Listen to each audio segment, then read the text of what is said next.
ये आकाशवाणी रायपुर है। छत्तीसगढ़ी समाचार बुलेटिन के संग किरण वर्मा के जय जोहार। अब सुनाओ आज के प्रमुख समाचार। प्रदेश में लोकसभा चुनाव के पहली चरण के तहत बस्तर संसदीय क्षेत्र में छुटपुट घटना मन ला छोड़ के शांतिपूर्ण तरीका ले संपन्न होइस मतदान। करीबन 63% ले ज्यादा मतदान होए के खबर। बीजापुर जिला में यूबीजीएल में विस्फोट होए ले सीआरपीएफ के एक जवान के मौत। उन्हें यही जिला के चिहका क्षेत्र में होए आईईडी विस्फोट में एक झिन जवान घायल होइन। और लोकसभा चुनाव के तीसरैया चरण के तहत प्रदेश के 7 संसदीय क्षेत्र में 209 अभ्यर्थी मन नामांकन दाखिल करे है। अब समाचार विस्तार ले। प्रदेश में लोकसभा चुनाव के पहली चरण के तहत आज बस्तर संसदीय क्षेत्र में छिटपुट घटना मन ला छोड़ के मतदान शांतिपूर्ण संपन्न होइस। एकरे संग ए सीट ले कांग्रेस के कवासी लखमा और भाजपा के महेश कश्यप समेत 11 झीन उम्मीदवार मन के भाग आज ईवीएम में बंद हो गए। समाचार लिखे जाए तक मिले जानकारी के अनुसार बस्तर क्षेत्र में 63% ले ज्यादा मतदान दर्ज करेगिस। ए अनंतिम आंकड़ा हरे, आखिरी आंकड़ा आना अभी बाचे है। बस्तर विधानसभा में लगभग 73, बीजापुर में करीबन 42, चित्रकोट में 73, दंतेवाड़ा में 67, जगदलपुर में 65, कोंडागांव में 72, कोंटा में 51 और नारायणपुर विधानसभा क्षेत्र में 62% मतदान दर्ज करेगिस। बस्तर संसदीय क्षेत्र में एदरी 1961 मतदान केन्द्र बनाए गए रहिस। एमाले 61 ला संवेदनशील और 196 मतदान केन्द्र मन ला अति संवेदनशील घोषित करे गए रहिस। मतदान बर 7,844 मतदान कर्मी मन ला तैनात करे गए रहिस। बस्तर संसदीय क्षेत्र में मतदान बर 191 संगवारी मतदान केन्द्र बनाए गए रहिस।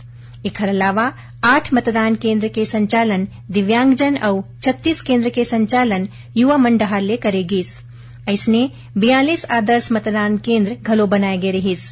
बस्तर लोकसभा क्षेत्र के 811 मतदान केन्द्र मन में वेबकास्टिंग के सुविधा उपलब्ध कराए गए रहिस, जेकर माध्यम ले निर्वाचन आयोग ह एक केन्द्र मन के निगरानी करेन। बस्तर संसदीय क्षेत्र के कोंडागांव, नारायणपुर, चित्रकोट, दंतेवाड़ा, बीजापुर और कोंटा विधानसभा क्षेत्र में आज बिहनिया 7 बजे ले मंझनिया 3 बजे तक मतदान होइस। उन्हें बस्तर विधानसभा क्षेत्र में बिहनिया 7 बजे ले संझा 5 बजे तक वोट डालेगिस। ऐसने जगदलपुर विधानसभा क्षेत्र के 175 मतदान केन्द्र मन में घलो बिहनिया 7 बजे ले संझा 5 बजे तक वोट डालेगिस, जबकि 72 मतदान केन्द्र मन में बिहनिया 7 बजे ले मंझनिया 3 बजे तक मतदान होइस। जम्मू संवेदनशील क्षेत्र मन में सुरक्षा के कड़ा इंतजाम करे गे रहिस। बस्तर संसदीय क्षेत्र में मतदान बर आज लोगन मन में बड़ उत्साह देखेगिस। बिहनिया ले ही पोलिंग बूथ मन के बाहिर लंबा लंबा लाइन देखेगिस। युवा, महिला और सियान मतदाता मन गर्मी के परवाह करा बिना वोट डाले बर मतदान केन्द्र पहुंचिन। उन्हें नारायणपुर में बिहाव के तुरते बाद दुल्हा दुल्हिन वोट डाले बर मतदान केन्द्र पहुंचिन। वोट डाले के बाद उमन कहिन कि लोकतंत्र के ए महापर्व में हिस्सा लेना हम सबके कर्तव्य हरे। एकरे सेती बिहाव के बाद पहला काम बूथ में जाके मतदान करें। बता दन कि बस्तर लोकसभा सीट क्षेत्र में कुल 14,72,200 मतदाता हैं। एमा करीबन 7,71,000 महिला और लगभग 7 लाख पुरुष मतदाता शामिल हैं। उन्हें तृतीय लिंग के 52 मतदाता हैं। बीजापुर जिला में आज एक विस्फोट में केंद्रीय रिजर्व पुलिस बल सीआरपीएफ के एक झिन जवान के मौत हो गई। मिले जानकारी के अनुसार जिला के उसूर थाना क्षेत्र में गलगम इलाका में स्थित सुरक्षा कैंप ले एरिया डोमिनेशन पर सीआरपीएफ के एक टीम आज बिहनिया रवाना हो रहिस। कार्रवाई के दौरान दुर्घटनावश यूजीबीएल में विस्फोट हो गए। एखले सीआरपीएफ के 196वां वाहिनी के आरक्षक देवेंद्र कुमार घायल हो गए। घायल जवान ला अच्छा इलाज बर हेलीकॉप्टर ले जगदलपुर मेडिकल कॉलेज लाए गए, जहां इलाज के दौरान उखर मौत हो गए। देवेंद्र कुमार बस्तर जिला के धोबीगुड़ा गांव के रहवासी रहिन। उखर अंतिम संस्कार काली उखर गृह ग्राम में करे जाही। एक दूसर घटना में बीजापुर जिला के ही भैरमगढ़ इलाका में हुए आईईडी विस्फोट में केंद्रीय रिजर्व पुलिस बल सीआरपीएफ के एक सहायक सेनानी घायल हो गए। मिले जानकारी के अनुसार सीआरपीएफ के एक दल चिहका क्षेत्र में स्थित पोलिंग बूथ करा एरिया डोमिनेशन के तहत कार्रवाई करत रहिस।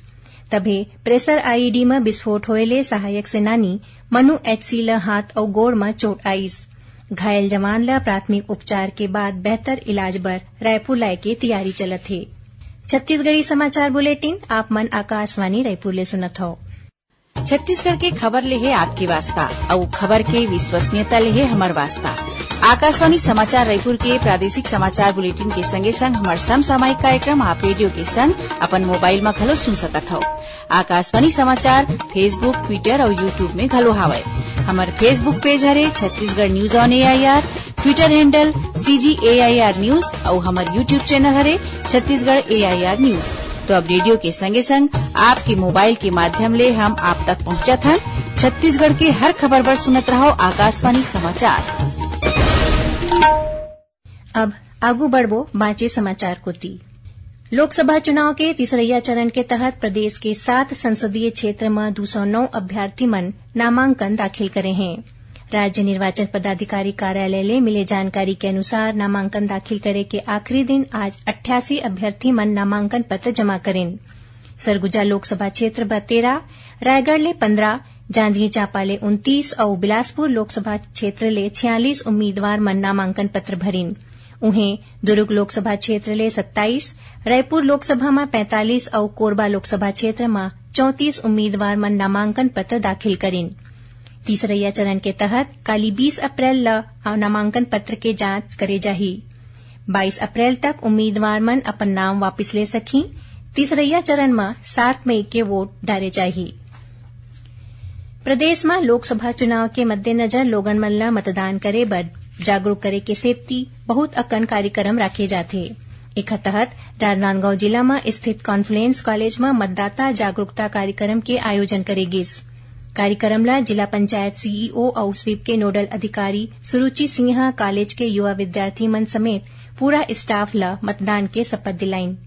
इस दौरान कॉलेज के BEd, BCA और नर्सिंग के विद्यार्थी मन नुक्कड़ नाटक के माध्यम ले मतदाता मन ला मतदान बर जागरूक करेन। एकरे संग विद्यार्थी मन रंगोली और पोस्टर बना के लोगन मन ला 26 अप्रैल के अनिवार्य रूप ले मतदान करे के अपील करेन। सुनैया मन ला बता दन कि प्रादेशिक समाचार एकांश डहार ले समसामयिक विषय में आधारित साप्ताहिक कार्यक्रम बातों बातों में ए बखत हाथी मानव द्वंद्व पर अतिरिक्त प्रधान मुख्य वन संरक्षक प्रेम कुमार ले गे भेंट वार्ता प्रसारित करी चाहिए।